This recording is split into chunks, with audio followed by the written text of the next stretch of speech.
Welcome everyone, welcome to cooking with Asha channel. নতুন আরও একটি রেসিপি নিয়ে চলে এসেছি।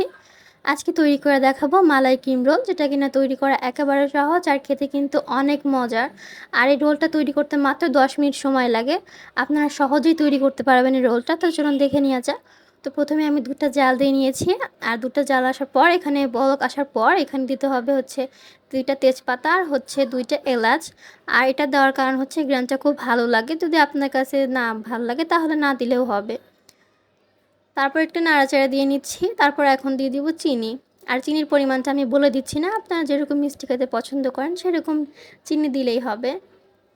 তারপর দুধের সাথে চিনিটাকে খুব ভালোভাবে মিশিয়ে নিয়েছি। আর এখন দিয়ে দিব অল্প একটু লবণ। আর লবণটা দেওয়ার কারণ হচ্ছে স্বাদটা একটু ভালো লাগে এজন্য।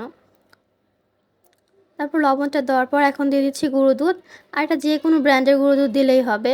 গুঁড়ো দুধটা দেওয়ার পর এখন আমি নাড়াচাড়া দিয়ে নিয়েছি। আর অনেকটা ঘন হয়ে গেছে। আর লাস্ট পর্যায়ে আমি এখানে কিছু গুড় দিয়ে দিলাম।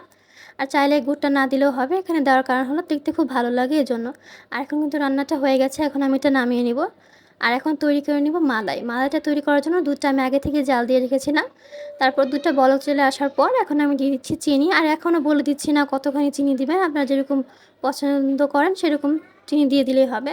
তারপর চিনিটা ভালোভাবে মিশিয়ে নেওয়া হয়ে গেলে এখন আমি দিয়ে দিচ্ছি গুঁড়ো দুধটা দেওয়ার পর সাথে সাথে নেড়ে নিতে হবে, না হলে কিন্তু দলা পেকে যাবে। তারপর আমি আরও একটু গুঁড়ো দুধ দিয়ে দিলাম। আর যদি পরিমাণটা বলতে যাই তাহলে 1 কাপের একটু বেশি গুঁড়ো দুধ আছে।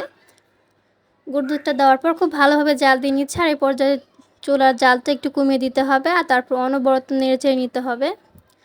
আর রান্নাটা হয়ে গেছে। আর লাস্ট পর্যায়ে এখন আমি ঘি দিয়ে দিচ্ছি। আর ঘিটা যদি না থাকে তাহলে বাটার দিলেও হবে। আর এই পর্যায়ে আমি এখন এটা নামিয়ে নিব। আর থেকে বেশি শক্ত করে রান্না করছি না, তাহলে পরে কিন্তু জোরানোর পর শক্ত হয়ে যাবে। তারপর একটা পাউরুটি নিয়েছি। আর এই পাউরুটির সাইডের যে অংশগুলো, এই ব্রাউনিগুলো আমি এখন কেটে নিব। এটা না হয়ে গেছে। আর এখানে আমি একটু বেলে নিয়েছিলাম, বেলাটা দেখালাম না।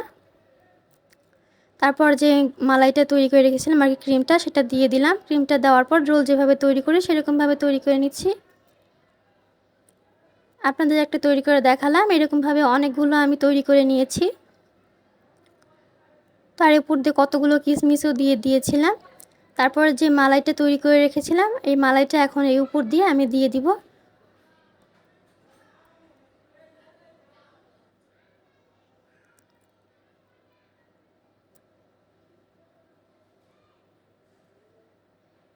এই মালাইটা দেওয়া হয়ে গেছে। তো দেখতেই পাচ্ছেন লুকটা কিন্তু অনেক ভালো লাগছে এখনই। আর কিছুক্ষণ পর যখন এটা ফ্রিজে রেখে খাবেন তখন কিন্তু আরও ভালো লাগবে। তো আজকের রেসিপিটা কেমন লেগেছে কমেন্টে জানাতে পারেন। আর ভালো লাগলে আমার চ্যানেলটি সাবস্ক্রাইব করে দিবেন। আর আজকের রেসিপিটি ভালো লাগলে একটা লাইক দিয়ে দিবেন।